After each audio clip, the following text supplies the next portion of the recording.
Assalamualaikum warahmatullahi wabarakatuh. Innal hamdalillah nahmaduhu wa nasta'inuhu wa nastaghfiruh wa na'udzu billahi min shururi anfusina wa min sayyiati a'malina. May yahdihillahu fala mudilla lahu wa may yudlil fala hadiya lahu. Asyhadu an la ilaha illallah wahdahu la syarika lahu wa asyhadu anna Muhammadan abduhu wa rasuluh. Allahumma salli wa sallim wa barik ala nabiyyina Muhammadin wa alihi wa sahbihi ajma'in wa ala jami'i tabi'ina lahum bi ihsanin ila yaumiddin, amma ba'd. Hadirin dan hadirat jemaah yang saya hormati, dan semoga kita semua beserta keluarga dan seluruh kaum mukminin senantiasa dalam lindungan Allah Subhanahu wa taala di dunia dan di akhirat. Alhamdulillah, segala puja dan puji syukur pertama-tama kita panjatkan kehadirat Allah Subhanahu wa taala. Salawat serta salam semoga selalu Allah curahkan dan Allah limpahkan kepada suri tauladan kita semua, Nabi Muhammad sallallahu alaihi wasallam beserta seluruh keluarga beliau, para sahabatnya, dan setiap orang dari para pengikutnya yang setia hingga hari kiamat. Hadirin dan hadirat jemaah yang semoga dirahmati dan dimuliakan Allah Subhanahu wa taala. Pembahasan pagi hari ini adalah tentang beberapa hadis dari Nabi sallallahu alaihi wasallam yang dirangkum dalam kitab Umdatul Ahkam terkait dengan masalah berpuasa dalam keadaan safar atau safar di bulan Ramadan. Ada seluruhnya 4 hadis insyaallah yang akan kita baca dan insyaallah akan kita jelaskan pembahasannya. Hadis yang pertama, hadis dari Ibunda Aisyah radhiyallahu taala anha, bahwasanya penulis kitab Umdatul Ahkam Al-Imam Al-Maqdisi rahimahullahu taala berkata, an Aisyah radhiyallahu taala anha, bahwasanya Ibunda Aisyah radhiyallahu taala anha bercerita, anna Hamzah bin Amr al-Aslami radhiyallahu anhu qala lin Nabi sallallahu alaihi wasallam, ada seorang yang bernama Hamzah bin Amr al-Aslami, dan ini termasuk dari para sahabat Nabi alaihi salatu wasallam. Beliau bertanya kepada Rasulullah alaihi salatu wasallam, ya Rasulullah, a'asumu fis safar, apakah boleh saya berpuasa dalam perjalanan atau dalam safar? Ya, dan kemudian kata para perawi hadis ini, wa kana katsiras siyam, dan Hamzah ibnu Amr al-Aslami ini adalah seorang yang banyak berpuasa dan beliau sering bepergian. Jadi beliau bertanya karena beliau membutuhkan jawaban dari Rasul alaihi salatu wasallam, apakah dibolehkan untuk orang yang sedang bepergian untuk tetap berpuasa. Maka kata Nabi alaihi salatu wasallam dalam jawabannya, in syi'ta fasum wa in syi'ta fa'aftir. Kalau kamu mau silakan berpuasa, dan jika sebaliknya kamu tidak ingin berpuasa juga silakan tidak berpuasa. Ini hadis yang pertama, nanti insyaallah kita jelaskan. Hadis yang kedua dari Anas bin Malik radhiyallahu taala anhu. An Anas bin Malik radhiyallahu anhu, beliau bercerita, kunna nusafiru ma'an Nabi sallallahu alaihi wasallam falam ya'ib as-saimu minna 'alal muftir walal muftiru 'alas saim.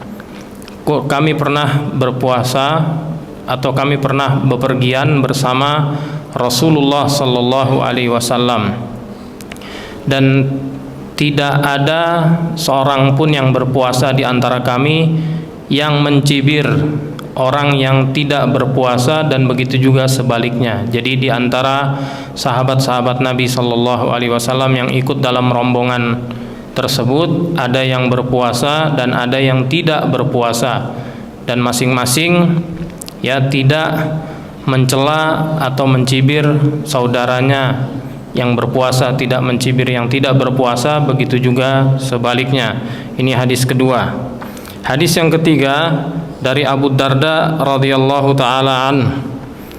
Beliau bercerita, kharajna ma'a Rasulillah sallallahu alaihi wasallam fi syahri Ramadan fi harrin syadid.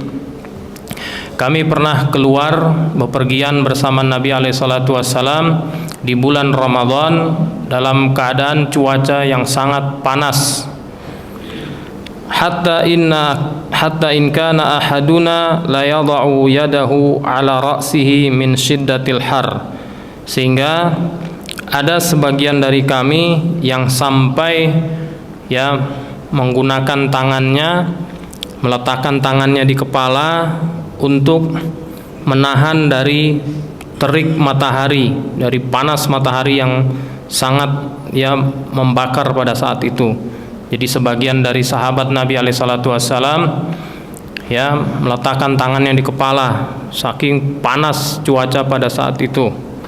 Kemudian kata Abu Darda radhiyallahu anhu, wa ma minna shaimun illa Rasulullah sallallahu alaihi wasallam wa Abdullah ibnu Rawahah, dan tidak ada seorang dari kami yang berpuasa kecuali Rasulullah sallallahu alaihi wasallam dan seorang sahabat yaitu Abdullah ibnu Rawahah.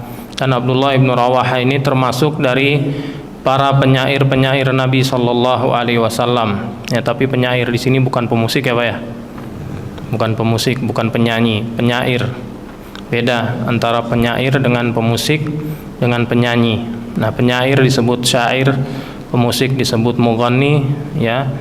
Nah, ini dibedakan. Di zaman Nabi SAW ada beberapa orang sahabat yang pandai bersyair, dan mereka setelah Islam mereka bersyair dengan syair-syair Islami yang isinya menggugah semangat untuk beribadah dan berjihad di jalan Allah Subhanahu wa taala, dan oleh Nabi SAW mereka diberi pujian. Berarti mereka bukan penyanyi-penyanyi yang melantunkan lagu atau nyanyian yang melalaikan. Baik, ini yang ketiga. Dan yang keempat, hadis dari Jabir radhiyallahu taala anhu. An Jabirin radhiyallahu anhu, beliau bercerita, qal kana Rasulullah sallallahu alaihi wasallam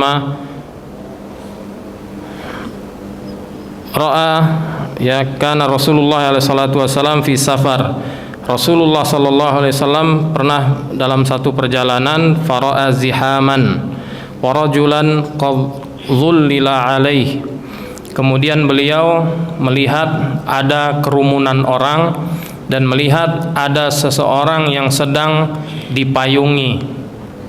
Ya, dipayungi, dikerumuni orang banyak. Kemudian Nabi sallallahu alaihi wasallam bertanya, "Mahaza?" Apa yang sedang terjadi, apa yang sedang berlangsung ini? Ada apa dengan orang ini? Ya, orang yang dikerumuni tersebut dan dipayungi. Maka orang-orang yang di sekitarnya mengatakan, shaim. Orang ini sedang berpuasa kemudian jatuh, ya pingsan, karena dia berpuasa dalam keadaan safar. Kemudian Nabi SAW mengatakan, laisa minal birri as-siyamu fis safar.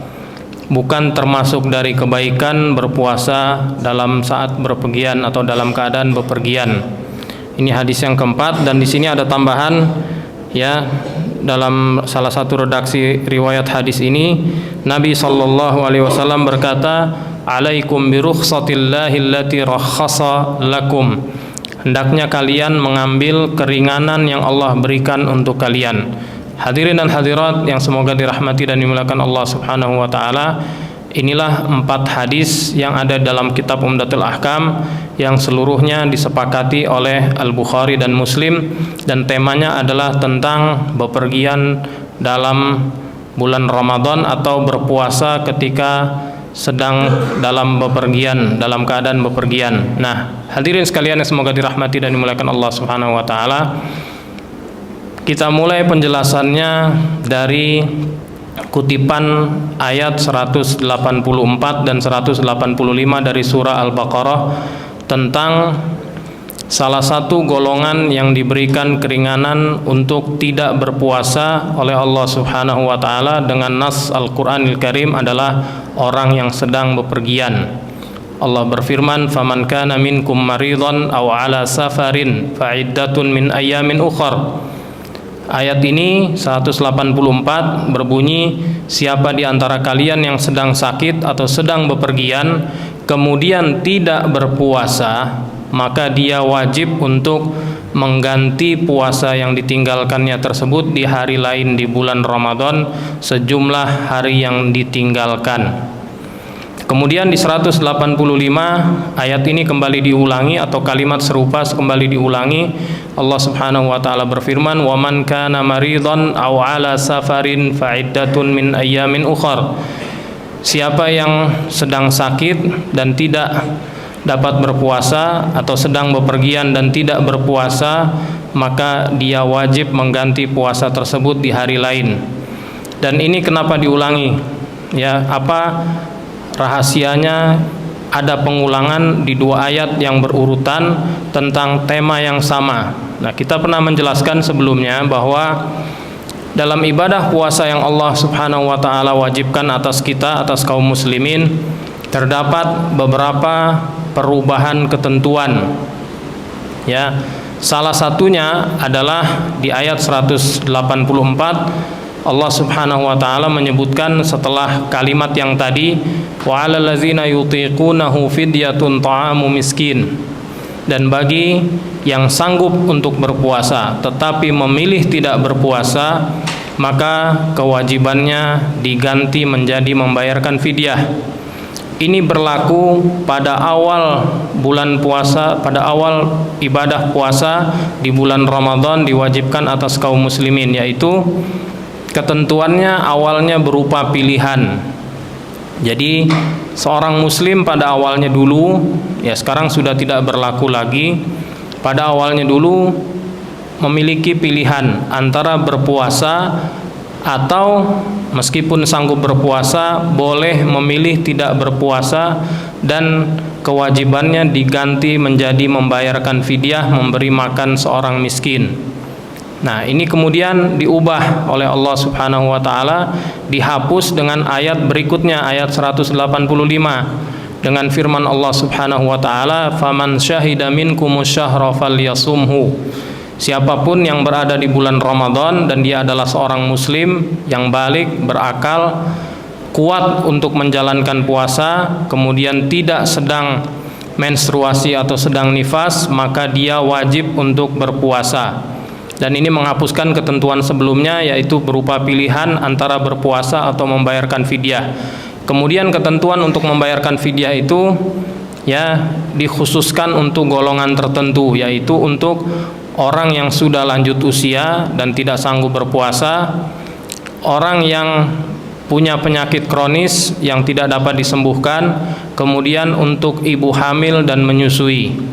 Adapun untuk orang yang sanggup berpuasa sudah tidak ada lagi pilihan. Nah, setelah ini diubah, Allah Subhanahu wa taala kembali menegaskan bahwa untuk orang yang sakit dan orang yang sedang bepergian ketentuannya tidak berubah. Jadi inilah hikmah atau rahasia dari pengulangan kalimat yang serupa tadi, kalimat yang mirip. Yang pertama berbunyi, faman kana minkum maridhan aw ala safarin fa iddatun min ayyamin ukhar. Kalimat yang kedua berbunyi, wa man kana maridhan aw ala safarin fa iddatun min ayyamin ukhar. Nah, jadi untuk orang yang bepergian dan untuk orang yang sakit, dalam hal ini sakit yang dapat disembuhkan, ya, sakit yang masih dapat disembuhkan, maka kewajibannya apabila tidak berpuasa adalah mengganti puasanya atau mengqadha'nya di hari lain di luar bulan Ramadan. Nah, ini ketentuannya. Nah, kemudian berdasarkan ayat ini, ya, kebanyakan ulama berpendapat bahwa orang yang bepergian boleh untuk tidak berpuasa. Ya, tapi kalau berpuasa, puasa mereka dianggap sah. Nah, ada sebagian dari para sahabat, diriwayatkan dari sebagian sahabat Nabi Shallallahu Alaihi Wasallam, kemudian diikuti oleh sebagian kecil dari ulama setelahnya, bahwa dengan kemutlakan ayat tadi, orang yang bepergian meskipun berpuasa maka dianggap puasanya tidak sah. Begini Pak, kalimatnya tadi kalau kita perhatikannya, faman kana minkum maridhan, siapa yang sakit di antara kalian, aw ala safar, atau sedang bepergian, fa'iddatun min ayyamin ukhar, maka dia wajib mengganti. Wajib mengganti. Ya. Jadi puasa ataupun tidak berpuasa tetap diwajibkan untuk mengqadha sesuai dengan bentuk lahir dari redaksi ayat ini, menurut sebagian kecil dari para ulama tadi. Tapi kebanyakan ulama berpendapat bahwa ayat ini ya di dalamnya terdapat kalimat yang tersembunyi, yaitu ya kira-kira begini bunyinya Pak, semestinya sesuai dengan balaghatul Quran, sesuai dengan stilistika atau gaya bahasa Arab. Nah, jadi Allah berfirman, "Faman kana minkum maridhan aw ala safarin fa aftara." Siapa yang sedang sakit ya atau sedang bepergian kemudian dia tidak berpuasa, barulah dia diwajibkan untuk mengganti. Kenapa harus ada sisipan kalimat ini dalam bahasa Arab, kalimat ya, satu kalimat fa aftara dan dia tidak berpuasa? Kenapa harus ada sisipan kalimat seperti ini? Supaya maknanya selaras dengan hadis-hadis Rasul Shallallahu Alaihi Wasallam yang menjelaskan tentang bolehnya berpuasa dalam keadaan safar, seperti sebagian dari hadis-hadis yang kita bacakan tadi. Nah, jadi Rasul Shallallahu Alaihi Wasallam dan para sahabat telah sah dari mereka bahwa dalam keadaan safar pun di antara mereka ada yang berpuasa dan ada yang tidak berpuasa. Nah, jadi kesimpulannya kebanyakan dari para ahli ilmu, dari para sahabat dan generasi-generasi setelahnya berpendapat bahwa orang yang sedang bepergian dan berpuasa sah puasanya. Kalau tidak berpuasa barulah diwajibkan untuk mengqadha puasa yang ditinggalkan. Jadi kebolehan untuk tidak berpuasa ini disepakati. Yang diperselisihkan adalah kebolehan untuk berpuasa justru. Sebagian beranggapan bahwa berpuasa sekalipun maka tetap diwajibkan untuk mengqadha sesuai dengan bunyi ayat tadi secara zahir atau secara lahir. Nah, ini penting kita perhatikan Pak, bahwasanya gaya bahasa Al-Quran itu seperti ini. Ya, kadang-kadang ada hal-hal yang perlu untuk disisipkan supaya maknanya menjadi jelas dan selaras dengan dalil-dalil yang lain. Dan inilah diantara ya hikmah dari kewajiban bagi setiap siapapun yang ingin mempelajari agama Islam untuk menguasai bahasa Al-Quran, yaitu bahasa Arab. Karena gaya bahasa Arab ini seperti ini dan hanya bisa difahami apabila kita menguasai bidang-bidang yang berkaitan dengan bahasa Arab. Dan bahasa Arab itu komponennya banyak, ilmu-ilmunya banyak, ilmu penunjangnya banyak. Yang paling penting dan yang masih berkembang di zaman ini dan insya Allah hingga akhir zaman, ilmu nahu, ilmu sarf, dan ilmu balaghah. Ilmu tentang sastra Arab. Ilmu nahu, ilmu tentang gramatika bahasa Arab, dan ilmu sarf itu adalah ilmu tentang ya atau kajian morfologi dalam bahasa Arab, kajian tentang bentuk-bentuk kata dan perubahannya di dalam bahasa Arab. Nah, ini penting buat kita pahami. Jadi tidak bisa seorang yang tidak mengerti gaya bahasa Arab itu untuk menangkap maksud Al-Quran. Ditambah lagi, selain memiliki penguasaan bahasa Arab, seorang yang ingin memahami hukum Islam juga harus memiliki perangkat-perangkat lain seperti penguasaan terhadap hadis-hadis Rasul Sallallahu Alaihi Wasallam dan penafsirannya ya dari kalangan sahabat Nabi Alaihi Salatu Wasallam dan di kalangan generasi-generasi selanjutnya. Nah, jadi poin yang pertama yang ingin saya sampaikan adalah yang tadi ya sudah dipaparkan, kesimpulannya bahwa dengan nas ayat Al-Quran yang tadi kita bacakan, dengan hadis-hadis Rasul alaihi salatu wassalam, kebanyakan ulama berpendapat bahwa orang yang sedang bepergian ya boleh tetap berpuasa dan sah puasanya. Kalau tidak berpuasa juga boleh dan diwajibkan untuk mengqadha di hari lain di luar bulan Ramadan. Nah, kemudian yang diperselisihkan di kalangan para ulama adalah mana yang lebih utama antara berpuasa atau tidak berpuasa bagi orang yang bepergian. Ya, dalam hal ini para ulama juga berselisih, ya. Di antara ulama, dan ini pendapat kebanyakan ulama, mereka mengatakan bahwa berpuasa itu lebih baik, terlebih kalau ya bepergiannya jaraknya itu tidak terlalu jauh sekali, sudah mencapai jarak yang ditentukan, ya jarak yang dibolehkan untuk mengqashar salat dan meninggalkan puasa, maka berpuasa lebih utama. Dan ini pendapat jumhur atau mayoritas ahli ilmu, diantaranya yang berpendapat dengannya adalah Al-Imam Asy-Syafi'i rahimahullah. Nah, terlebih apabila dalam bepergian dia tidak merasakan keberatan dan kesulitan, karena dengan berpuasa berarti tanggungannya bebas dari utang puasa. Dan sebagian dari para ahli ilmu berpendapat bahwa mengambil keringanan untuk tidak berpuasa itu lebih utama. Nah, jadi dikembalikan kepada pilihan kita. Seperti dalam hal ini acuannya adalah hadis yang tadi kita bacakan, yaitu tentang seorang yang bernama Hamzah bin Amr al-Aslami radhiyallahu anhu ketika bertanya kepada Rasul alaihi salatu wassalam, asumu fis safar ya Rasulullah, apakah boleh aku berpuasa dalam safar? Kata Nabi alaihi salatu wassalam dalam jawabannya, in syi'ta fasum wa in syi'ta fa'aftir. Kalau kamu mau berpuasa silakan berpuasa, kalau kamu tidak mau berpuasa silakan untuk tidak berpuasa. Jadi dikembalikan kepada pilihan masing-masing.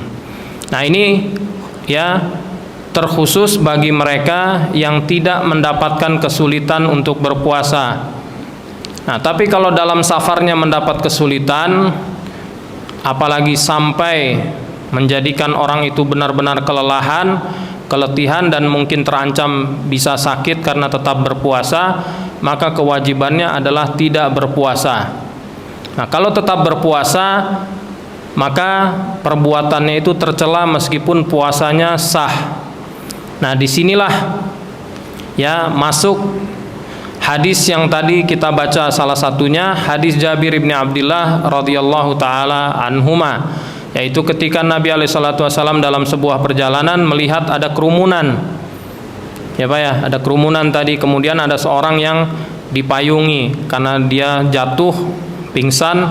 Nah, kemudian oleh Nabi alaihi salatu wasallam ditanya, "Ma haza?" Apa ini yang terjadi? Kata orang-orang yang berkerumun, dikatakan shaim. Ya, ini ada orang berpuasa kemudian jatuh ya karena kelelahan. Nah, maka disinilah kata Nabi alaihi salatu wasallam, laisa minal birri as-siyamu fis safar. Bukan termasuk kebaikan berpuasa dalam keadaan safar. Jadi ada konteksnya hadis ini, yaitu tentang orang yang kondisinya seperti itu. Ya, bukan untuk sembarang orang yang bepergian dan tetap berpuasa. Tapi kalau orang bepergian kemudian ya bersikukuh untuk tetap berpuasa meskipun keletihan, meskipun kepayahan, nah nanti dia sakit atau terancam sakit, maka inilah yang dimaksud oleh Nabi alaihi salatu wasallam ya sebagai ya orang yang tidak melakukan kebaikan atau bukan perbuatannya itu termasuk kebaikan. Nah, jadi pilihannya dikembalikan kepada kita, Pak. Kita yang mengerti kondisi kita. Kalau kita merasa seperti di zaman ini safar itu ya tidak melelahkan, ya perjalanannya tenang, tidak banyak singgah dan tidak terlalu kehausan misalnya. Nah, lebih utama menurut pendapat jumhur ulama tadi tetap berpuasa.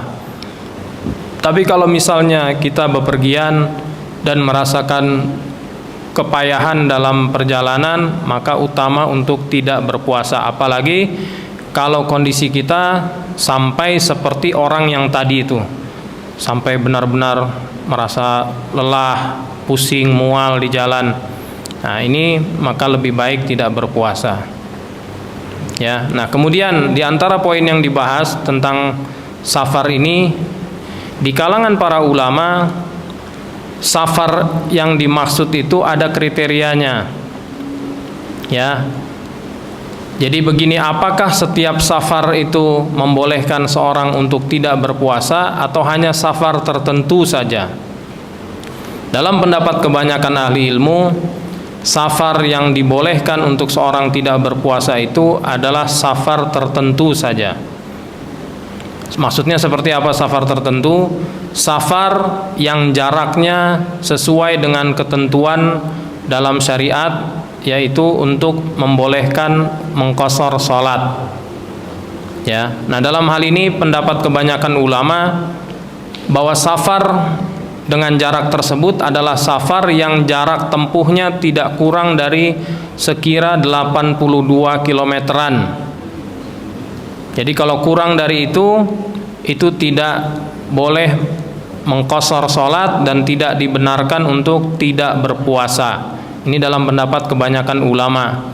Sebagian dari para ulama seperti dalam mazhab Hanafi, mereka memberikan batas lebih jauh lagi. Jadi kalau yang tadi itu batasnya adalah 2 marhalah, atau hitungannya sama dengan perjalanan 2 hari dengan ya tunggangan seperti onta atau dengan berjalan kaki. Nah, kemudian di dalam mazhab Hanafi dibatasi dengan batas yang lebih jauh, yaitu 3 marhalah atau sama dengan jarak 3 hari berjalan kaki atau naik tunggangan dengan perjalanan yang ya tidak terlalu cepat.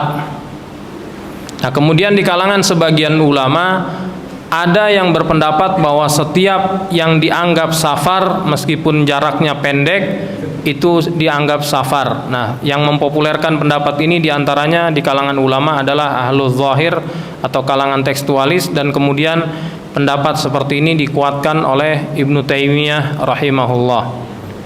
Jadi Ibnu Taimiyah berpendapat, ya, nah ini mungkin sering kita simak dari sebagian guru-guru kita, bahwa apapun perjalanan yang oleh kita dianggap atau dinilai sebagai safar, maka dianggap safar.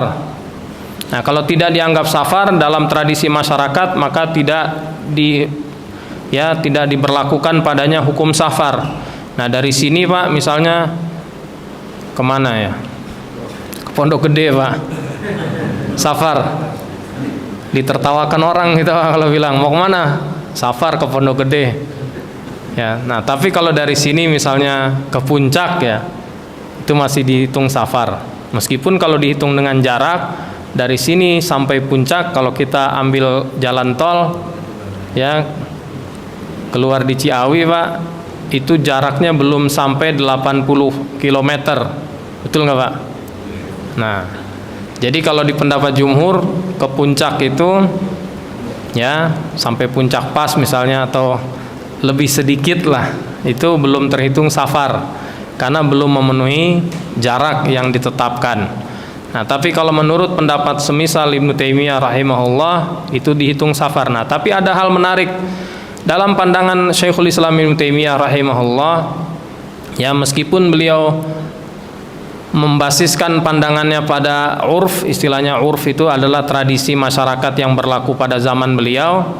Jadi setiap perjalanan yang dihitung safar dalam tradisi masyarakat pada masa itu, maka dinilai sebagai safar yang kita dapat keringanan di saat melakukannya.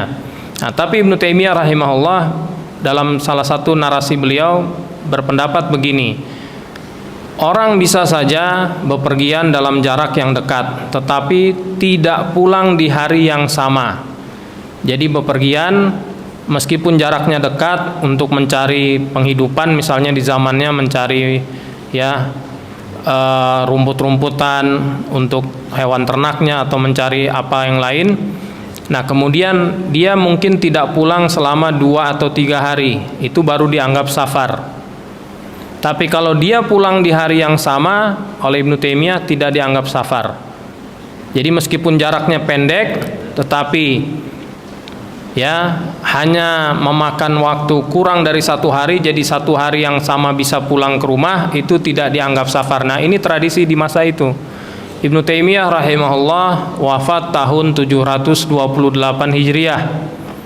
Urfnya mungkin seperti itu di zaman beliau. Nah, kalau di zaman sekarang Pak, kalau kita misalnya ingin mengikuti pendapat semisal Ibnu Taimiyah rahimahullah ini, berarti begini, kalau kita pergi dari Jakarta ke misalnya ke Medan, itu safar Pak ya, jauh.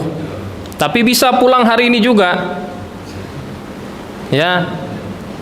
Nah, ini bagaimana nih? Ya, seperti kalau di Arab Saudi sana orang bepergian dari Jeddah ke Riyadh. Jauh, Pak, naik pesawat terbang. Tapi bisa pulang di hari yang sama. Nah, kalau mengacu pada pendapat Ibnu Taimiyah, itu tidak bisa dikategorikan sebagai safar. Tapi kalau ya kita menelisik lebih dalam alasannya, basis argumennya, yaitu masalah ini dibangun di atas urf, di atas tradisi masyarakat yang berlaku pada zaman masing-masing, bisa dianggap safar. Karena di zaman Ibnu Taimiyah itu tidak terbayang ada orang yang pergi dengan jarak yang sangat jauh dan bisa pulang di hari yang sama, Pak, dengan pesawat terbang. Ya. Nah, ini.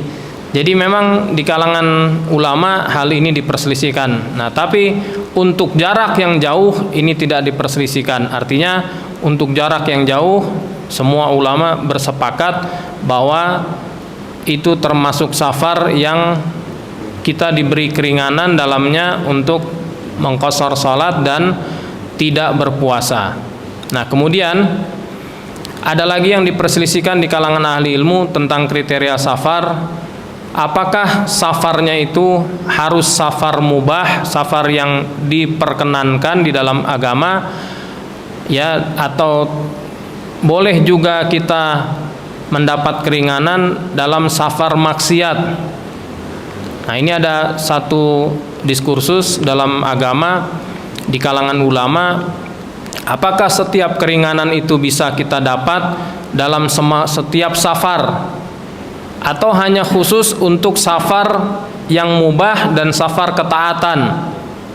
Nah, jadi ada istilahnya safar ma'siyah, ada safar ta'ah. Ya, safar ta'ah itu masuk ke dalamnya safar mubah. Nah, ada safar maksiat seperti apa, Pak? Di zaman dulu ya diberikan contoh orang bepergian untuk merampok misalnya, Pak. Orang pergi safar untuk berzina. Ya, nah kalau di zaman kita kadang kita mempertanyakan, apa ada di zaman ini orang mau merampok masih memikirkan keringanan-keringanan safar? Ya, masih mau puasa atau enggak? Ya. Tapi bisa aja, Pak, bisa saja terjadi. Ya. Kemerosotan nilai moral ini di zaman sekarang, Pak, ya, sudah parah dan bahkan sudah masuk ke sebagian komunitas-komunitas pengajian.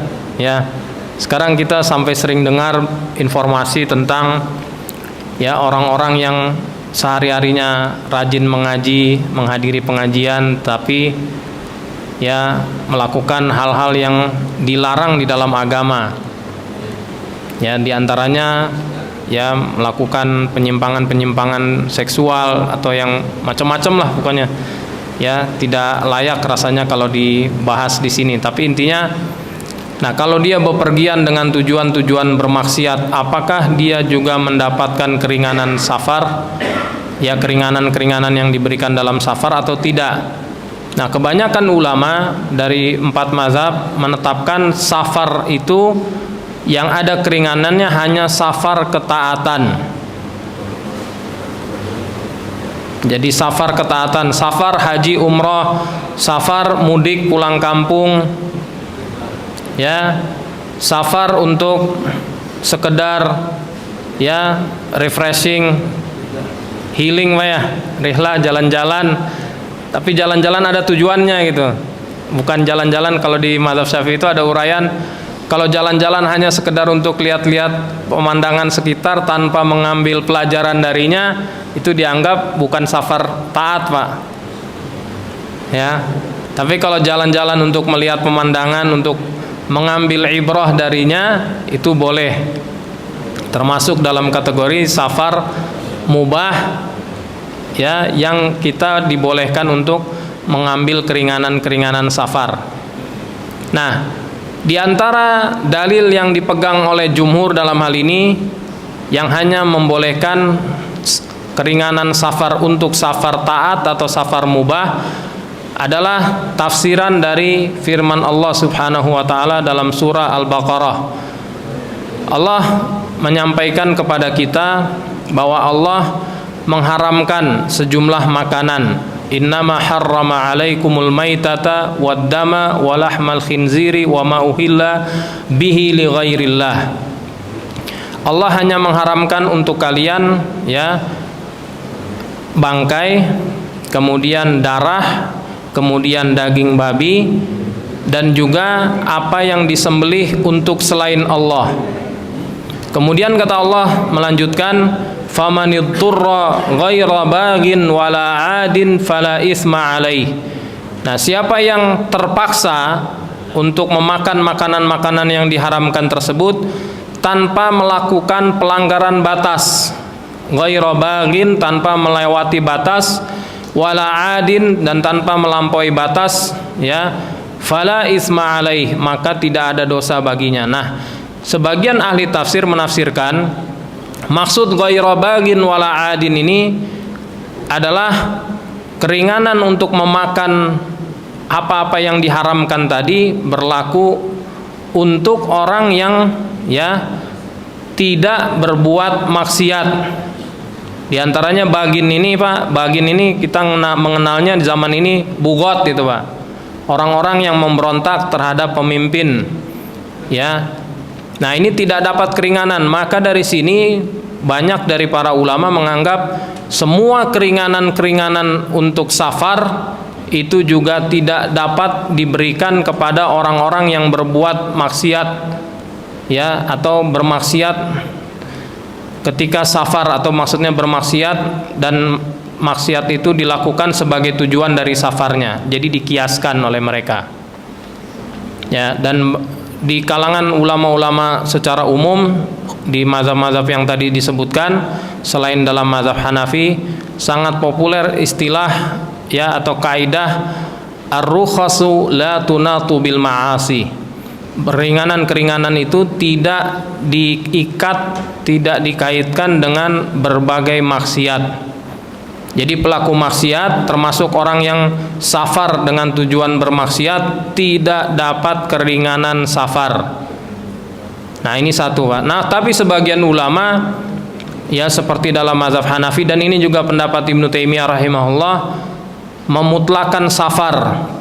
Artinya safar bagaimanapun ya bisa kita mendapatkan keringanan untuk melakukan apa-apa yang Allah berikan kesempatan untuk kita lakukan, seperti tadi mengqashar salat dan ya tidak berpuasa. Nah, ini rasanya lebih pas lah ya, rasanya lebih pas. Karena dalam Al-Quran misalnya tadi dalam surah Al-Baqarah Allah mengatakan faman kana minkum maridon aw ala safar. Allah memutlakan safar. Allah tidak membedakan safar mana dan safar mana. Baik. Nah, ini bisa kita pilih sebagai pendapat yang kita ikuti. Jadi safar apapun, dan insya Allah, Pak, yang hadir di sini tidak ada yang safar dengan tujuan bermaksiat, insya Allah. Ya, insya Allah tidak ada yang safar dengan tujuan bermaksiat. Ya, nggak ada yang safar pergi misalnya untuk berjudi, Pak, ya. Safar ke Makau, Pak, mau main judi. Terus saya boleh qashar salat nggak?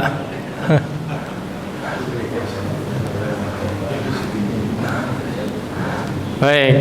Nah, poin terakhir yang ingin disebutkan dalam masalah safar yang juga disepakati oleh ulama, poinnya ini adalah safar yang dimaksud dengan ayat dan hadis-hadis tadi itu apabila orang yang bepergian di bulan Ramadan, Pak, kalau kaitannya dengan ibadah puasa, ya, tolong diperhatikan nih, poin ini penting.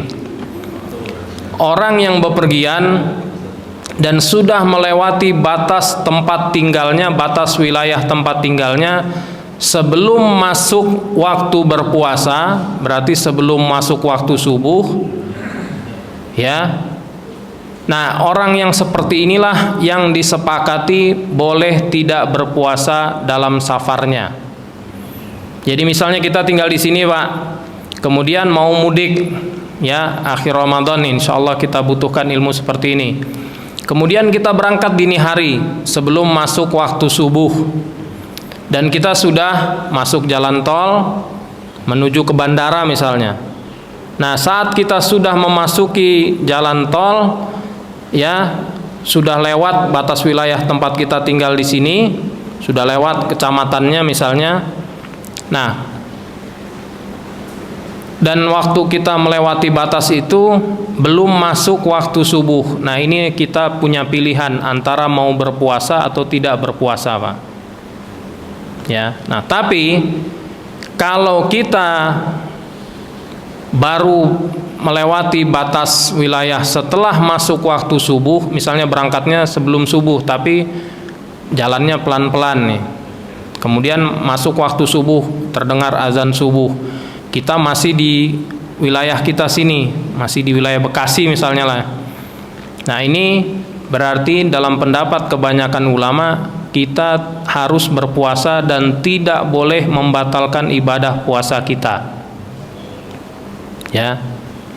Nah, ini pendapat jumhur ulama, dan mereka berpegang dengan sekian dalil. Diantaranya yang paling penting adalah mereka menganggap ini ibadah yang di dalamnya terdapat dua kondisi, yaitu kondisi safar dan kondisi mukim.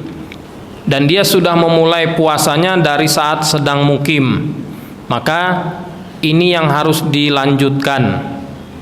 Jadi harus tetap berpuasa, kecuali jika di dalam perjalanan kita mendapatkan kesulitan untuk tetap berpuasa.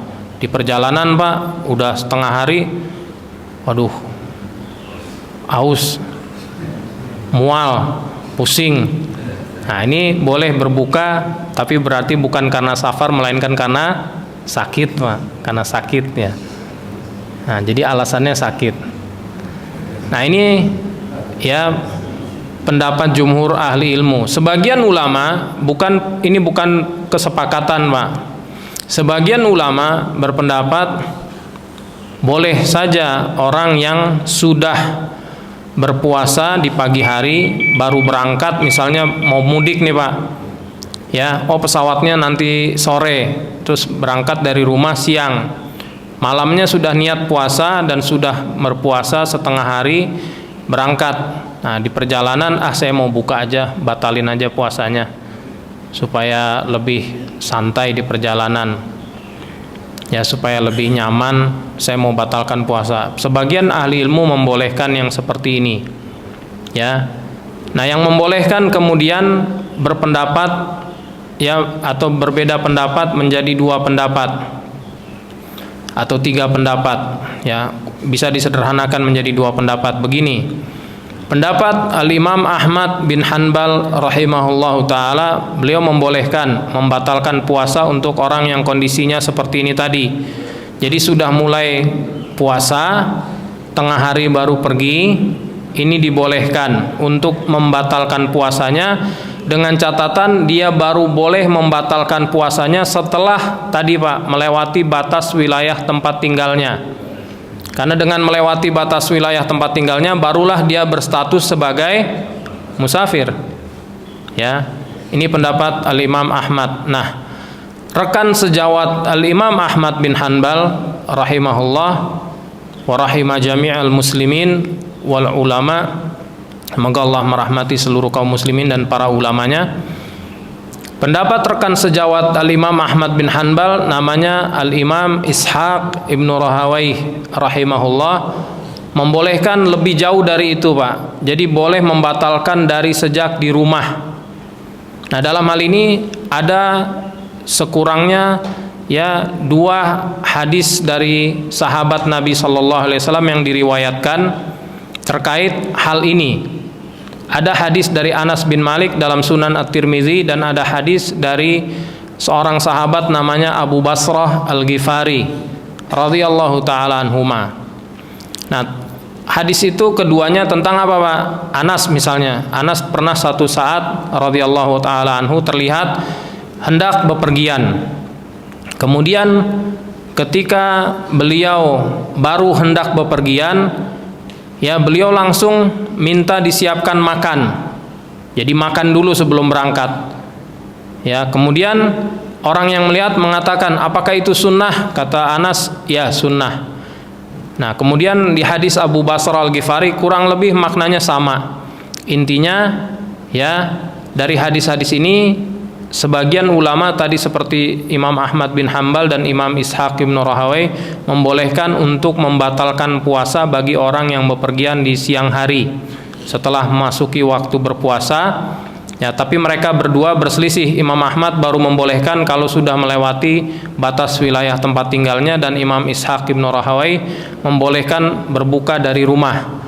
Nah, hadis ini yang disebutkan tadi, hadis Anas dan hadis Abi Basrah Al-Ghifari, termasuk dari hadis-hadis yang diperselisihkan di kalangan ulama. Ya, sebagian dari ulama tidak mengesahkan hadis-hadis ini, dan sebagian lagi mengesahkan, dan yang mengesahkan seperti Al-Imam Ahmad dan Ishaq bin Rahawai. Kemudian mereka pun berselisih. Ya, ini ada Imam Ahmad bin Hanbal dan Ishaq bin Rahawai, mereka rekan sejawat, ya. Dan ada sebagian dari murid-murid mereka yang merangkum pandangan-pandangan mereka berdua dalam satu kitab yang sama. Ya, jadi bertanya kepada Ahmad bin Hambal, bertanya kepada Ishaq bin Rahawai, dan Imam Ahmad sangat mengakui keilmuan Ishaq bin Rahawai ini, ya, dan saling mengakui. Dan dalam satu riwayat Al-Imam Ahmad pernah ditanya tentang kompetensinya Al-Imam Ishaq bin Rahawai, rekannya beliau tadi. Kata Imam Ahmad, ana us'alu an Ishaq, atau misli us'alu an Ishaq, orang seperti saya ditanya tentang Ishaq. Salah, kata beliau. Ishaq yus'alu anni, mestinya Ishaq lah yang ditanya tentang saya. Jadi ini menunjukkan kerendahan hati Imam Ahmad bin Hambal rahimahullah wa rahimah jami' ulama'il muslimin. Ya, jadi Imam Ahmad ditanya, gimana menurut antum Imam Ishaq bin Rahawai, alim enggak, gitu kan? Nah, diminta menilai, Pak. Kata Imam Ahmad, saya ditanya tentang Ishaq. Salah, Ishaq tanya tentang saya. Beliau lebih pantas menilai saya daripada saya menilai beliau. Nah, kalau zaman ini, Pak, kita ditanya tentang siapa aja kita nilai. Ya, nilai, ini Ustadz bagus, Ustadz nggak bagus, Ustadz.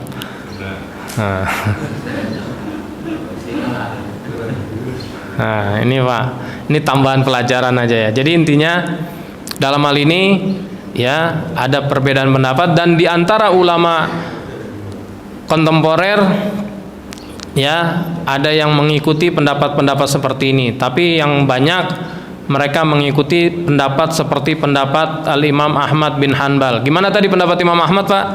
Boleh membatalkan puasa bagi yang bepergian di siang hari setelah memasuki waktu berpuasa, dengan catatan, ya, setelah melewati batas wilayah tempat tinggalnya, karena dengan begitu dia barulah disebut sebagai seorang musafir.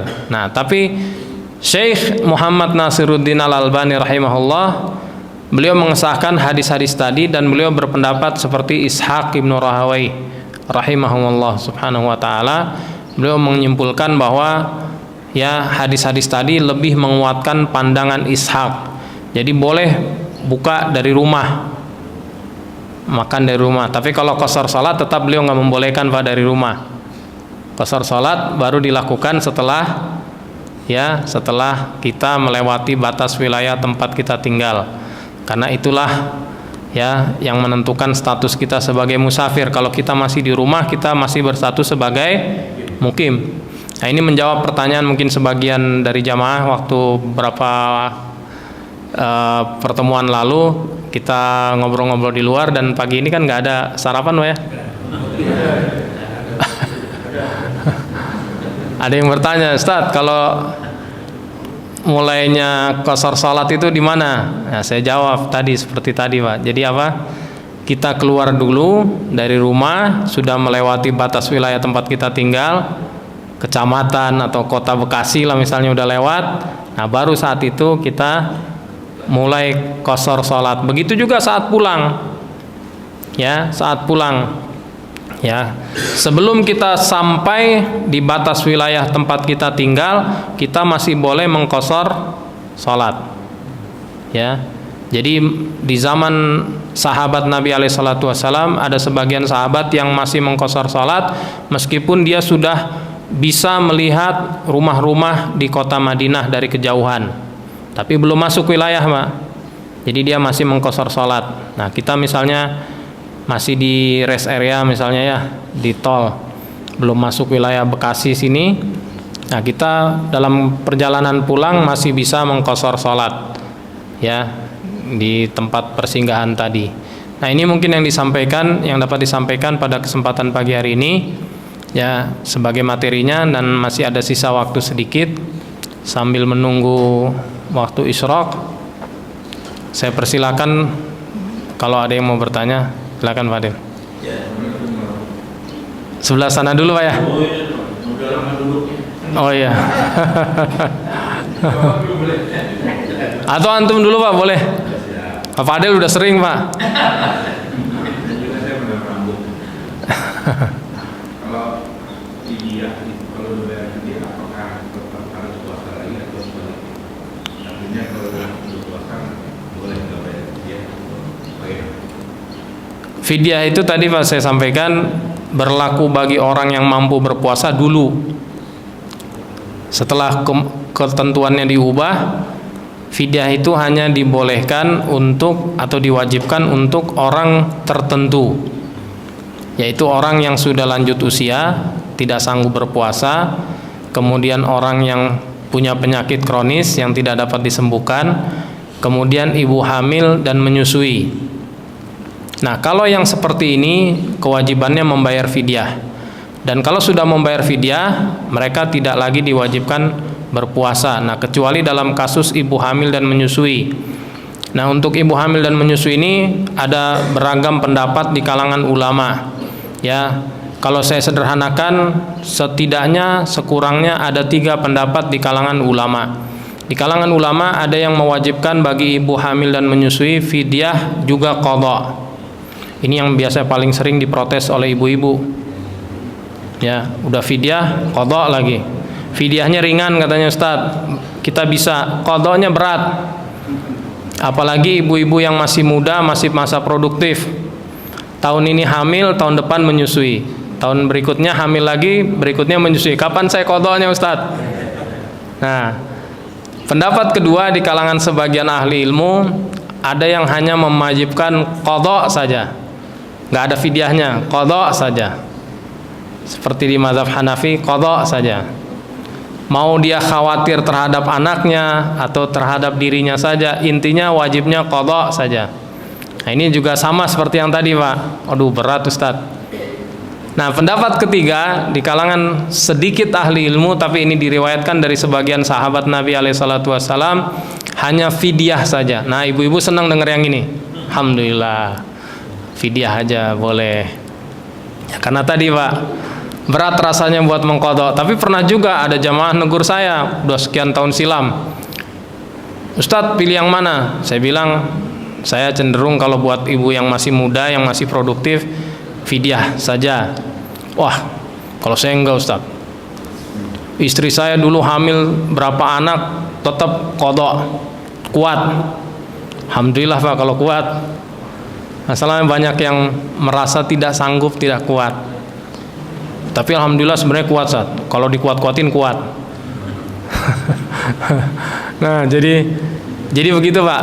Poin pertanyaannya tadi gimana?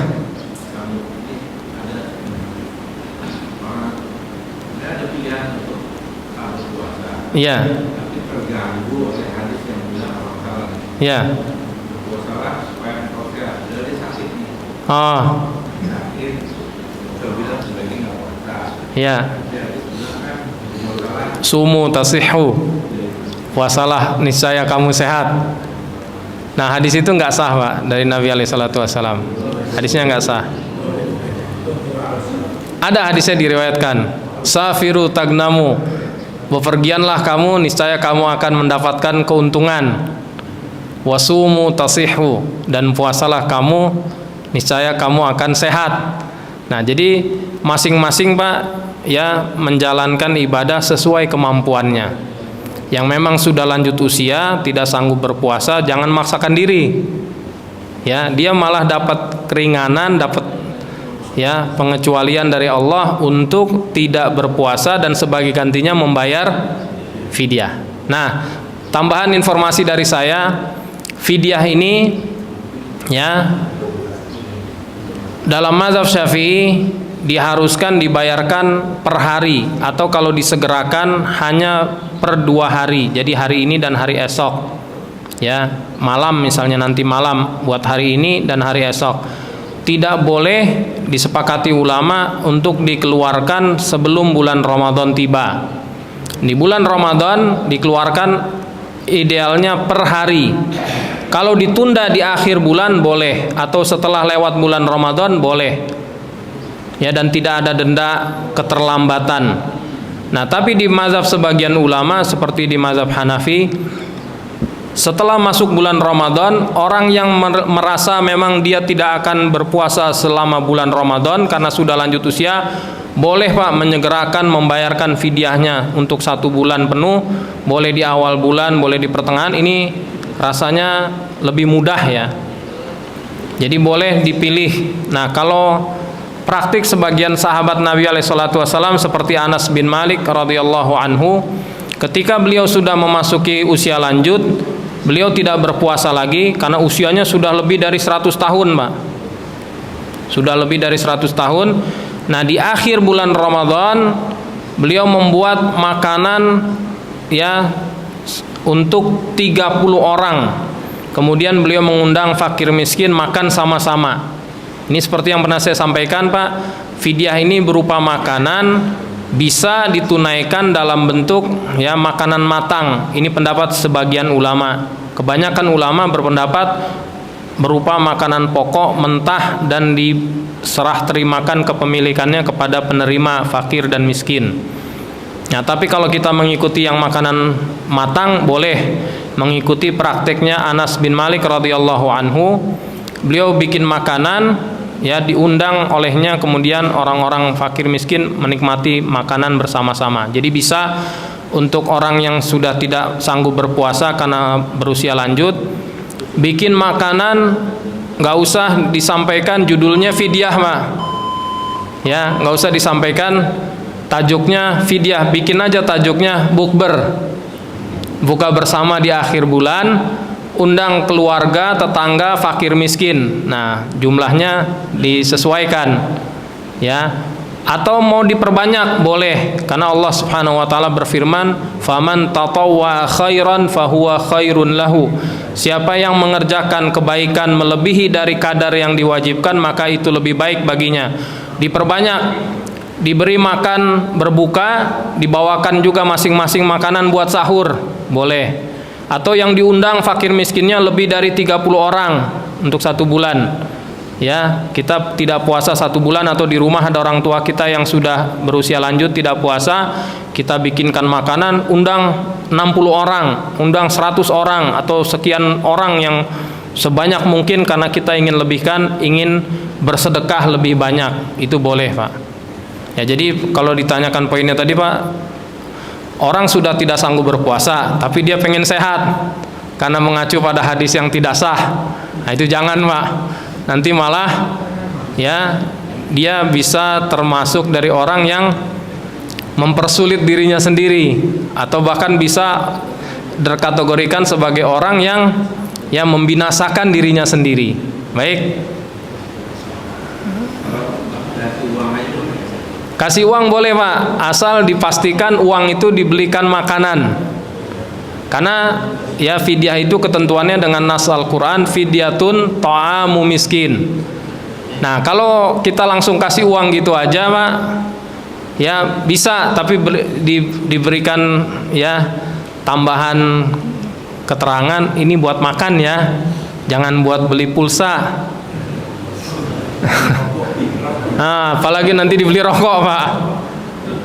Ya. Nanti kalau yang dikasih ahli hisab dibeliin rokok, Pak. Repotnya. Ya. Baik, jadi kalau dibelikan makanan dengan uangnya bisa, insya Allah, Pak. Baik, ya silakan Pak Del. Satu terakhir nih, cuma 2 pertanyaannya. Boleh. Yang penting nggak panjang-panjang, Pak. Pertama tadi kan pemikiran ulama ketika hadis yang mengatakan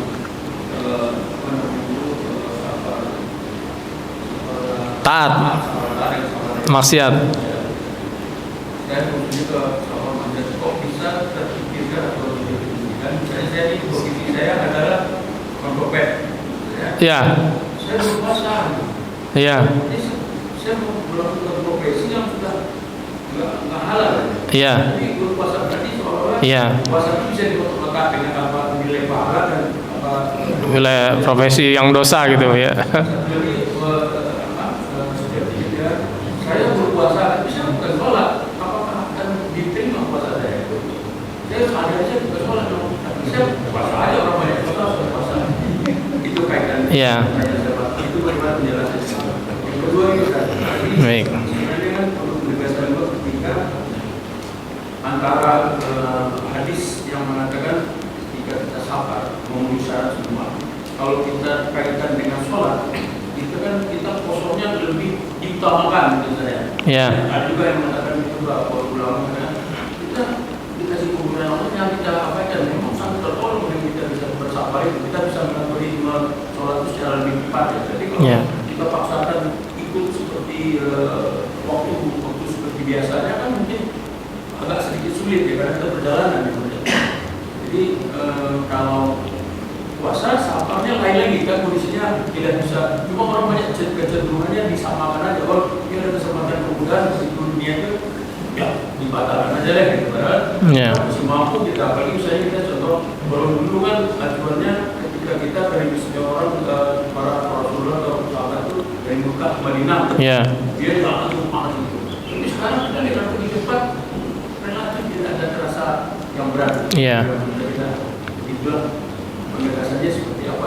Dia jelas jangan sampai menyebutkan yang sama yang batasan safar sholat sama safar puasa. Baik, tentang pertanyaan yang pertama, Pak. Jadi tadi masalah konsep safar maksiat, safar taat, ini mungkin saja Pak masih terjadi ya di kalangan ulama yang berpegang dengannya, masih memungkinkan untuk diterapkan. Seperti tadi bisa saja Pak, ada orang berprofesi haram, copet. Saya pernah dengar dari salah seorang guru dulu di Mesir itu. Di Mesir itu Pak, dulu ya, ada jamaah copet yang memang mereka itu beroperasinya itu di Makkah Madinah di musim haji. Jadi berangkat haji bukan buat berhaji, berangkat umroh bukan buat berumroh, buat nyopet Pak. Ya, buat nyopet, buat ngebegal.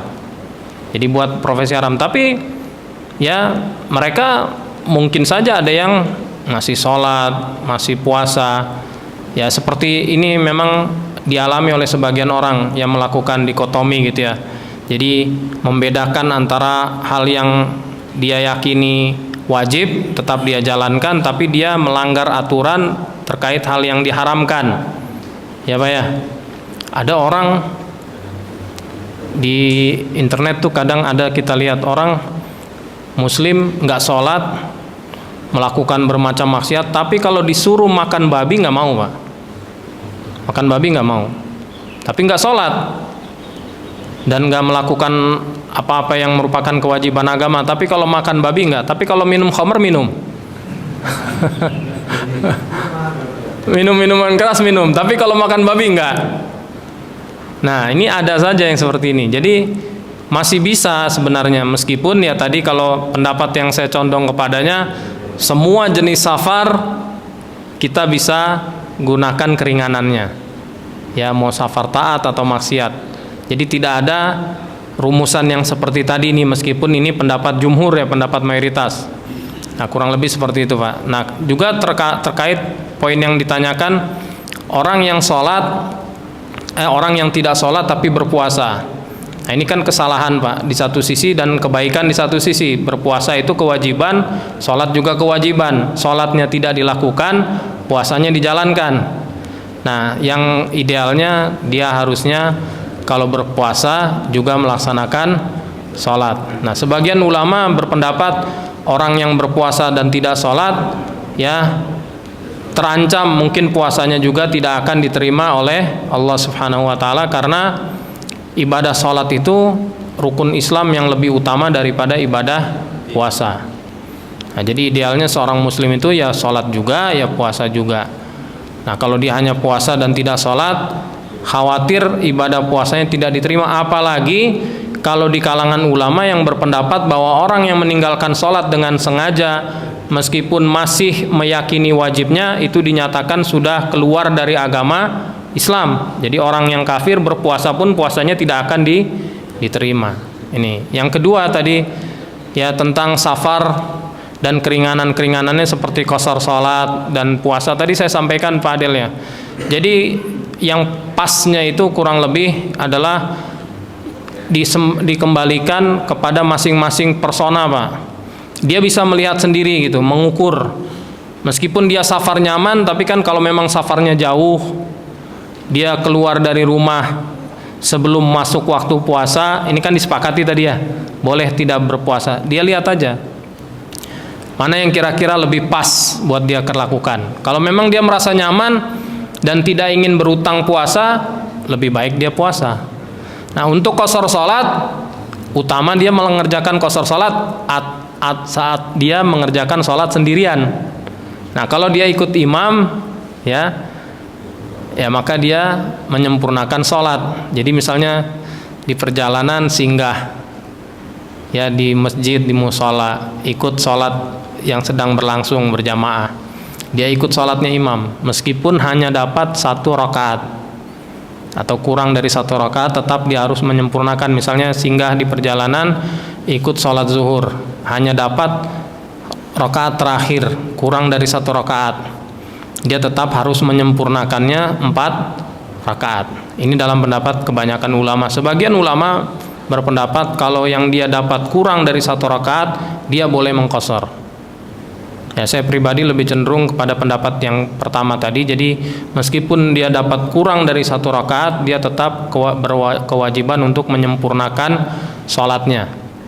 Nah, ini kan bisa diperhatikan Pak, kondisional sifatnya lah, ya situasional. Jadi untuk qasar sholat, kalau dia sholat sendirian, ya dia singgah misalnya di hotel, sholat qasar itu lebih utama untuk orang safar. Kalau dia menyempurnakan, dalam pendapat kebanyakan alimu boleh, ya tidak mengqasar boleh, tapi tidak utama. Nah, di mazhab Hanafi qasar itu wajib. Nah, ini kadang sebagian guru-guru kita ada yang menyampaikan qasar itu harus. Nah, ini pendapat sebagian ulama diperselisihkan. Ya, kebanyakan ulama berpendapat qasar itu sunnah dan utama, tetapi menyempurnakan ibadah sholat dalam safar boleh. Ya, boleh. Nah, jadi masalah qasar sholat utama, masalah puasa kita kembalikan, kita lihat. Kalau memang nyaman Pak, ya udah puasa aja nggak apa-apa. Apalagi tadi ini pendapat jumhur ya.